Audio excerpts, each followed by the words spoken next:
오늘의 10분 말씀. 갈라디아서 5장 16절부터 26절입니다.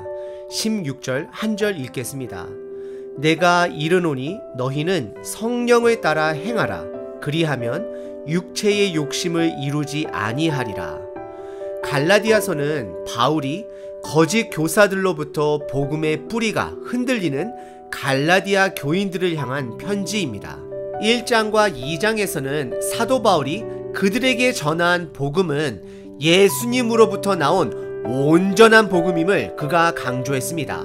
그리고 3장과 4장에서는 복음의 뿌리는 율법에 있지 아니하고 예수님을 믿는 그 믿음에 있음을 말하고 있습니다. 그리고 예수님을 믿음으로 이제는 더 이상 율법의 종노릇하는 자가 아니라 하나님의 자녀가 되었음을 여러 가지 각도를 통해 그들에게 호소했습니다. 그리고 5장서부터는 도대체 율법의 종이 된 자와 하나님의 자녀에 된 차이점이 무엇인지를 실용적인 부분에 초점을 두고 그들에게 가르치고 있습니다.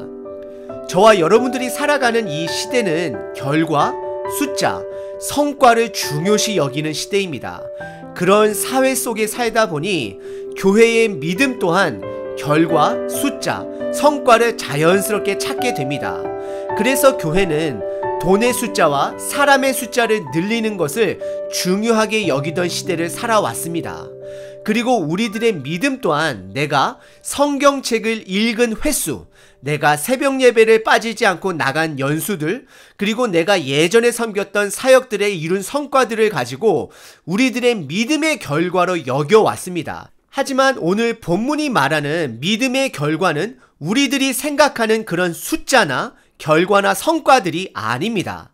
믿음의 결과는 바로 우리 자신 스스로 성품이라 라고 말씀하고 있습니다. 예수님을 닮아가는 우리의 모습이 바로 믿음의 결과물이라는 것입니다. 그리고 성경에서 말하는 우리들이 집중해야 될 부분은 결과가 아니라 과정이라 말하고 있습니다. 결과는 하나님께서 주시는 것이다 라고 말을 하고 있습니다. 우리 복음의 뿌리는 우리의 행위에 두지 않습니다. 우리가 믿는 예수님의 행위, 즉 그분의 십자가 사건에 믿음의 뿌리를 두고 있습니다. 이 말은 우리의 삶 또한 나의 성과나 업적에 두지 말아야 할 것을 말하고 있습니다. 내가 예수님께 집중하면 내 삶의 성과는 자연스럽게 드러나는 것입니다. 하지만 그 열매는 내가 원하는 것이 아닐 수도 있습니다. 열매는 나무가 주는 선물입니다. 요한복음은 예수님을 포도나무로 비유하고 있습니다. 우리가 포도나무에 접붙였을 때 내가 죄 많은 마른 가지라 할지라도 예수님 나무에 접붙여지게 되면, 거하게 되면 예수님이 주시는 열매가 내 삶에서 나오는 것입니다. 결국 우리의 역할은 그 나무에 거하는 것이 우리의 역할입니다. 오늘 본문을 통해 도대체 예수님 안에 거하는 것이 무엇인지, 그리고 예수님이 우리에게 주시려고 하는 열매가 무엇인지를 함께 점검해 보시길 바랍니다. 오늘 본문은 크게 두 부분으로 나눌 수 있습니다. 첫 번째는 각자의 삶 속에 영적인 전쟁이 있음을 말하고 있습니다.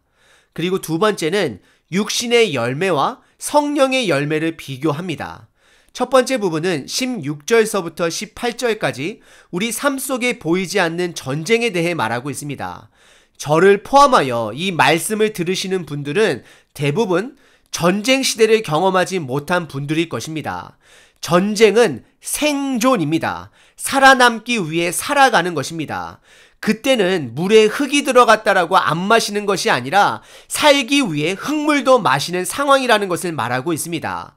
바울은 우리에게 복음을 통해 자유가 주어지게 되면 그때부터 우리 안에 보이지 않는 싸움, 생존이 벌어지게 된다라고 말을 하고 있습니다. 16절에서는 전쟁의 방향을 말하고 있습니다. 내가 이르노니 너희는 성령을 따라 행하라. 그리하면 육체의 욕심을 이루지 아니하리라 라고 말합니다.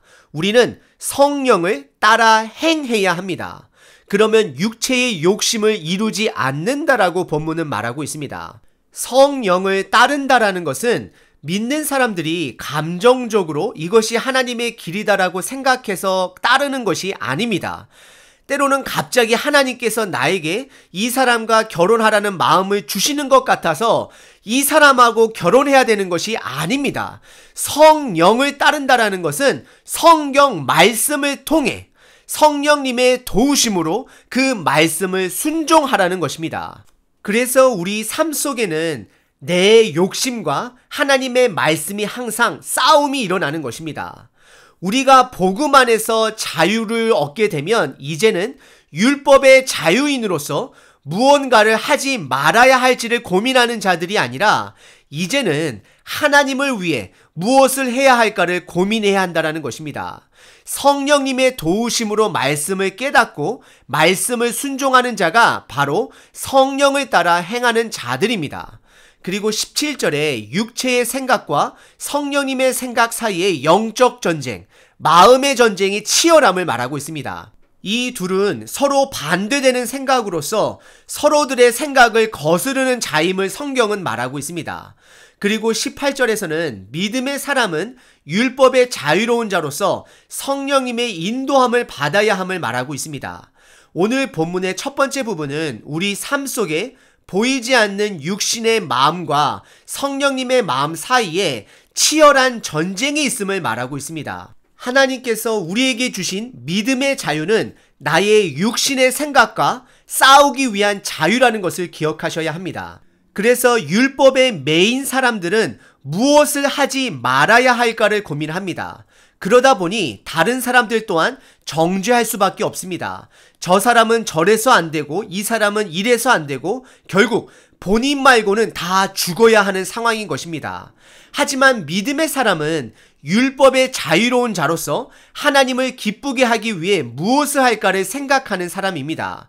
그리고 주변 사람들을 보며 안타까움과 긍휼의 마음으로 그들을 품고 때로는 바울처럼 경고도 하며 함께 성장하길 노력하는 사람입니다. 그리고 오늘 본문의 두 번째 부분은 육신의 열매와 성령의 열매를 비교합니다. 열매는 나무가 절대적으로 필요합니다. 그리고 예수님께서 마태복음 12장 33절에 열매를 보고 나무를 알 수 있다 말씀하셨습니다. 즉 나쁜 나무는 나쁜 열매를 맺고 좋은 나무는 좋은 열매를 맺는다 말씀하십니다.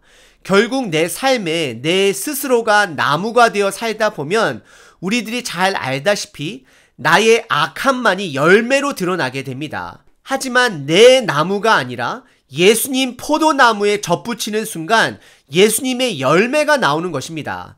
열매는 주어지는 선물인 것이지 우리들이 열매를 만들 수 있는 것이 아닙니다. 그래서 우리는 내 힘으로 열매를 만들기보다는 내 힘으로 예수님 안에 거하는 것에 힘을 써야 하는 것입니다. 우선 19절과 21절은 육신의 열매를 먼저 설명합니다. 육신의 열매는 우리 인간이 우리의 삶의 중심이 되었을 때 드러나는 열매들입니다. 갈라디아서 2장 20절에 내가 이제는 그리스도와 함께 십자가에 못 박혔다 말씀하고 있습니다. 성경은 우리가 예수님과 죽어야 한다라고 말을 합니다. 나의 의지가 죽어야 한다라고 말하고 있습니다. 하지만 우리는 하나님 아버지의 능력이 아닌 다시 내 힘으로 아둥바둥 그 십자가에서 내려오려고 힘을 씁니다. 예수님께서 십자가에 못 박히셨을 때 사람들이 예수님을 다음과 같이 조롱했습니다. 마태복음 27장인데요.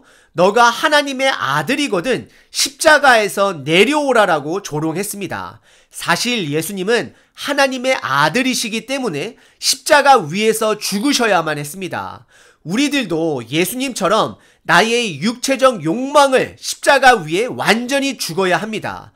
죽은 자는 반응하지 않습니다. 하지만 오늘 본문은 우리 안에 아직도 우리의 육체적 욕망과 성령님의 생각이 싸운다라고 말하고 있습니다. 그럼 오늘 본문에서 말하는 육체적인 열매를 살펴보도록 하겠습니다. 육체적 열매는 총 4그룹으로 나눌 수 있는데요. 첫 번째는 19절에 성적인 죄를 말하고 있습니다. 19절에 보시면 음행, 더러운 것, 호색이라고 말을 하고 있습니다.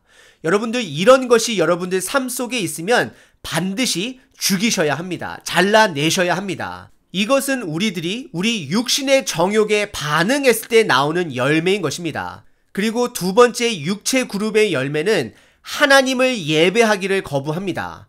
20절에 우상숭배와 주술이라고 말을 하고 있습니다. 우리의 육신의 생각은 천성적으로 내가 남을 예배하는 것을 좋아하지 않습니다. 남들이 나를 예배하기를 원합니다. 하지만 우리는 내가 지음받은 자이고 하나님은 창조주시라는 것을 기억하므로 하나님께 예배해야 함을 기억하셔야 합니다. 그리고 세 번째 그룹의 육체적 열매는 20절과 21절에 관계적 죄를 말하고 있습니다. 이것은 다른 말로는 사회적 죄입니다. 20절과 21절에 원수 맺는 것, 분쟁, 시기, 분냄, 당짓는 것, 분열, 이단이라고 설명을 하고 있습니다. 즉, 한 마음이 되지 못하고 서로의 이득을 위해 나눠지는 것을 말하고 있습니다. 이것은 갈라디아서 5장 15절에 말한 동물적인 표현, 서로 물고 뜯으며 서로 망해가는 것을 다시 한번 표현하고 있는 것입니다. 그리고 네 번째 그룹인 육체적인 열매는 바로 방탕한 죄입니다. 21절에 투기, 술취함, 방탕함이라고 말을 하고 있습니다. 이것은 일시적인 쾌락을 쫓는 것을 말하고 있습니다. 그리고 21절 끝부분에 이런 모든 자들을 사도 바울은 경고하고 있습니다. 혹시 사도 바울이 잡다하게 나열한 육체의 열매가 여러분들 삶에, 제 삶의 한 부분으로 되어버린 나만의 죄가 있으신가요? 그리고 그 죄를 복음으로 덮을 수 있다 스스로 정당화하고 그냥 내버려 두고 있으시지는 않으신지요? 그런 분들은 오늘 바울의 경고에 주의를 기울이셔야 합니다. 심각합니다. 하지만 그렇다라고 해서 절망해서도 안 됩니다. 만약 여러분들께서 스스로의 영적 상태를 인지하시고 염려하고 계시다면 그것은 사실 성령님이 지금 여러분에게 역사하고 있다라는 증거입니다. 그리고 그 성령님께서 여러분들을 하나님을 기쁘게 하는 삶을 살 수 있도록 도와주실 것입니다. 도와준다라는 것은 여러분들께서도 노력을 해야 한다라는 것입니다. 이것은 싸움입니다. 때로는 작은 목소리로 성령님께 도와달라 신음하십시오. 작은 행동이라도 하십시오. 성령님께 반응하면 살아날 것이고 육체의 생각에 반응하면 점점 죽음을 향해 달려갈 것입니다. 그리고 22절서부터는 성령의 열매에 대해 말하고 있습니다. 성경은 우리가 예수님을 믿으면 이 땅에서 부자가 되고 만사형통이라는 약속을 하지 않았습니다. 하나님의 나라가 완성되는 그날에는 궁극적으로는 만사형통하게 될 것입니다. 하지만 이 땅에서 예수님을 통해 우리에게 주어지는 열매는 물질이 아닌 바로 끝까지 이 땅에서 하나님의 백성으로 살아갈 수 있는 능력을 우리에게 주신다는 것입니다. 싸울 수 있는 능력을 주시는 것입니다.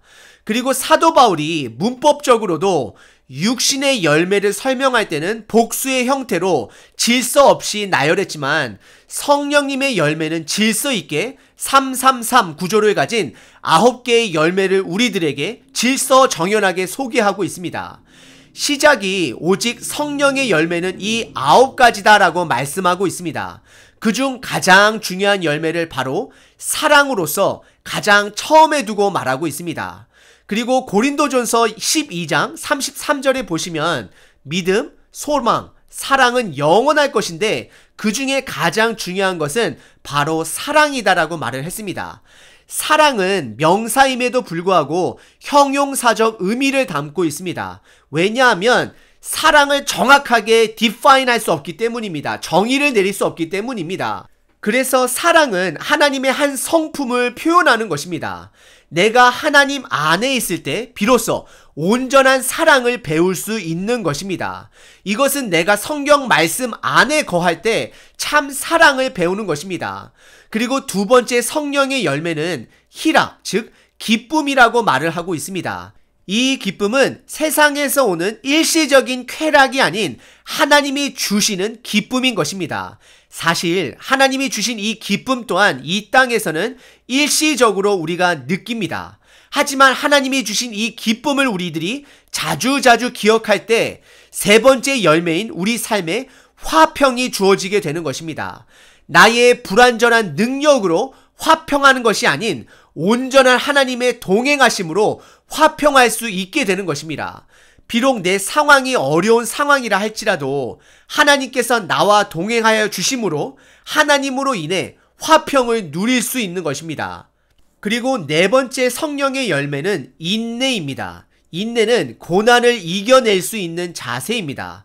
고난을 이겨낼 때 하나님의 일하심을 볼 수 있는 것입니다. 그리고 다섯 번째 열매는 친절입니다. 친절은 남을 섬기는 마음입니다. 남을 배려하는 마음, 즉 나 중심이 아닌 이웃 사랑을 실천하는 마음을 주시는 것입니다. 그리고 여섯 번째 열매는 양성입니다. 다른 말로는 선함입니다. 이것은 탁월한 도덕성을 말하는 것입니다. 지금 우리가 살아가는 이 시대는 하나님께서 모든 사람들에게 주신 기본적인 도덕성까지도 무너져가는 시대에 살아가고 있습니다. 하지만 우리는 하나님 말씀 안에 거하면서 하나님께서 주시는 탁월한 도덕성까지 선함이라는 이름으로 우리에게 주시는 것입니다. 그리고 일곱 번째 열매는 충성입니다. 이것은 신실하신 하나님의 성품을 우리에게 주신다라는 것입니다.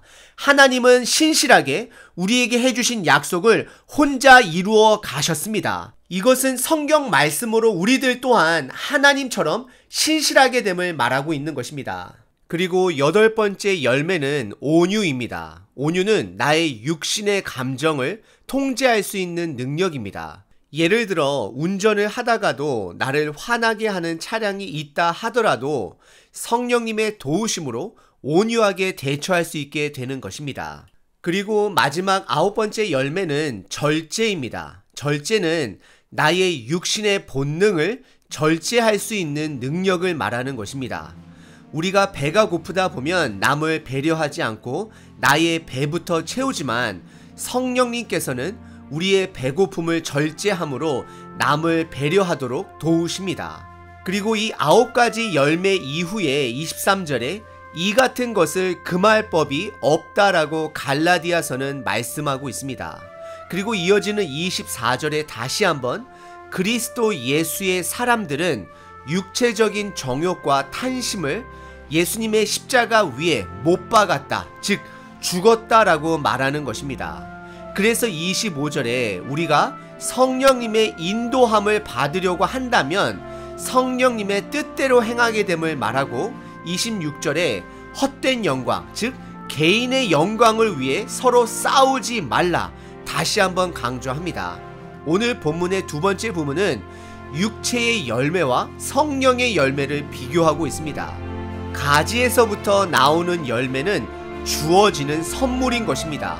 우리가 억지로 만들 수 있는 것이 아닙니다.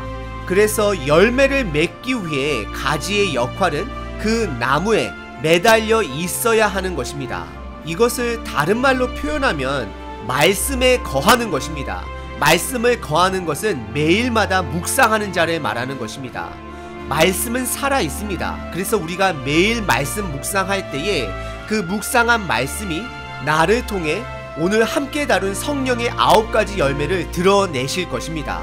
혹시 여러분들 가운데 하나님을 위해 무언가를 이루기 위해 노력은 하는데 큰 성과가 없으신 분들이 계신가요? 이것을 기억하시길 바랍니다. 여러분들 자체가 열매입니다. 비록 우리들을 통해 드러나는 결과물이 우리들의 기준에 만족하지 못한다 할지라도 여러분들이 하나님의 성품을, 예수님의 성품을 닮아간다면 바로 그 사람이, 그 교회가 하나님이 원하시는 열매가 되는 것입니다. 오늘 하루도 하나님의 열매로 잘 익어가시는 하루 되시길 바랍니다. 복음은 자유를 줍니다. 하지만 책임이 따릅니다.